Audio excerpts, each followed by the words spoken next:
One thing you discussed at this meeting, too, was the Green Label program, the expansion of that into cushion. Yes, sir. We have seen with our Green Label program for all the other product categories expanding to Green Label Plus.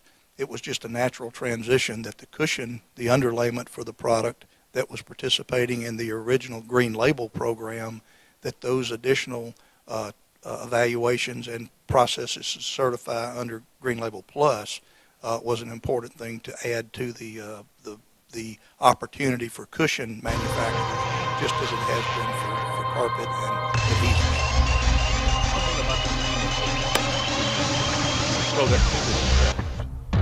Talk about that.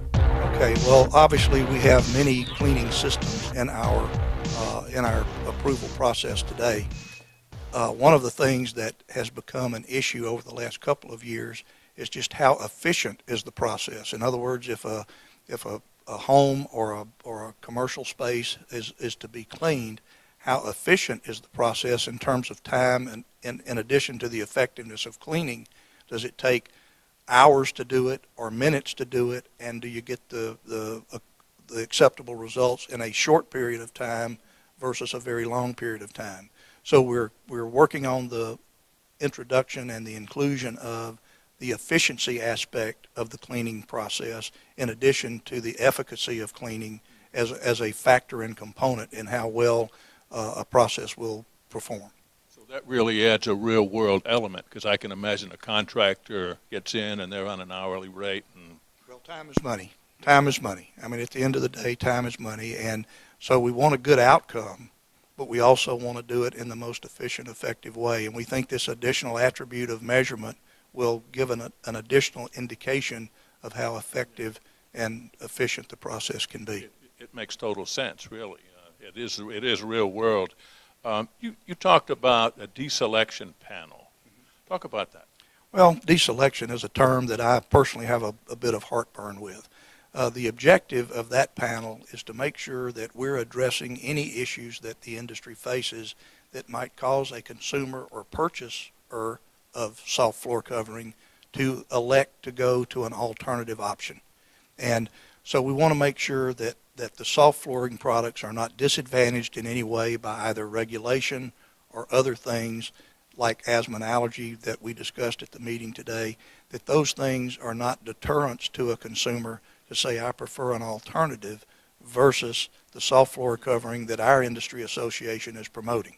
And we know that carpet is a good value and a great choice, and so the deselection panel's focus is to ensure that there are no outside either interest or efforts that would cause a consumer to be inadvertently or inappropriately directed to an alternative to soft floor covering. And there's an awful lot of misinformation, it would seem, out there that must have been in file drawers for the last 25 years that people still seem to pull on. Well, you know, unfortunately, some of these old wives' tales and these statements gain a life of their own over time, and they become presented as fact when, in fact, there is no basis in science or fact at all. Well, it's just amazing to me, after having been in this business for many years, to see these things that were put to bed, at least in my mind, 20 years ago, but we still see them from time to time. Carpet recycling. There was a new, and I think the acronym was VPS. Tell us what that means and talk about that. Well, it's the acronym VPS stands for a Voluntary Product Stewardship Program for many months now, and actually even beyond that, but directly for many months since early part of the first quarter of this current calendar year. CRI members and members of the collector sorter community have been working very closely together to identify ways that we can encourage the diversion of carpet from landfills and the recycling of that product into other good uses when carpet has reached its end of life, end of use. So post-consumer carpet does have the opportunity to be collected, sorted, and recycled. And so this is an effort to have a national program that would address the needs of the network of collectors and sorters, particularly the sorting process where those various polymer types that are used in fibers or construction components, those can be assessed and segregated, if you will, at the point of collection, and be able then to pass those down the supply chain so that those materials can ultimately, after having been sorted, be reused or reprocessed in a way that gives that post-consumer material another life in another form. We're all familiar with the extended producer responsibility laws that have been enacted in California, and I guess there's always activity among other states. What are your thoughts there, and is this going to affect any of that? Well, this is actually an outgrowth or an extension, if you will, of our ongoing government relation efforts. This is important for our industry to make sure that, one, we promote the mission of CARE, which the CRI was very actively involved with the establishment of CARE back in early 2000, 2001. We want to make sure that we facilitate a carpet industry-led initiative to find market-driven solutions for the diversion of post-consumer carpet from landfills, and secondly, to oppose efforts to enact EPR-type legislation in other states and in other municipalities around the country. Do you think these other states are learning from what's happened in California? I mean, are there things happening that are deterring them, or at least having them modify some of their original thoughts? Well, as with any activity of regulation, there are things that we learn. There are good things and bad things. And unfortunately, EPR regulation, we do not believe is the right approach to find solutions to a real issue. It is a real issue, and our efforts as a carpet industry association, coupling and partnering with these folks that are out the feet on the street, daily living this effort, we think a market-driven solution to finding ways to more effectively encourage their work effort and their business activity to the end of or to the point of trying to find use for those end-of-use materials.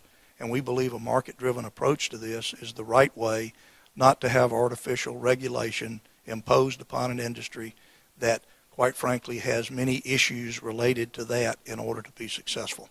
It sounds like you're taking a proactive role to help educate some of these people that there are other ways to do that. Yes, sir, and we believe that if this program, it's under review currently by members of our CRI board and others, and we are anticipating a review and approval of the program as has been produced here, and that in the first quarter of 2015 we can roll this out across the country. There will be exceptions. Those states or local municipalities or other areas of a state that have enacted extended producer responsibility, they will not be eligible to participate in this program. If a state has passed EPR legislation, then obviously their efforts are covered under that statute or that regulation. This is a voluntary effort that's intended to focus on those operations, those efforts, those activities that are engaged in post-consumer recycling that are not currently under any sort of regulatory mandate to dictate what could be done in a market-driven way. Free enterprise at work. Well, it's a good idea, and I'm sure there's a heck of an educational effort afoot here to educate some of these people. As part of our plan development, the communication and education aspects of the plan, what it means, what it can do, is part of the preparation that we're doing, and we're hopeful that within a few weeks that we'll have things to the point where it can be rolled out, more public information can be given, and it can become effective with the 1st of January of 2015. I would think with the election we saw this last a couple of weeks ago, that maybe many state legislators would be more amenable to an alternative like this than they would be a year or so. Well, one would expect so, and one would certainly hope so, because at the end of the day, free enterprise and market-driven solutions ultimately have proven the test of time, will have staying power and will work. The overburden of regulation, particularly undue regulation, is not going to be the solution. Well, I could make a comment there, but I won't. It sounds like an absolutely great idea and a good alternative to many of the thoughts that were out there involved in this whole situation. Well, we certainly believe that's true, Dave, and we're looking forward to having the opportunity to have it approved by our CRI membership and see it enacted and put in place, and what those actions will do to show some success.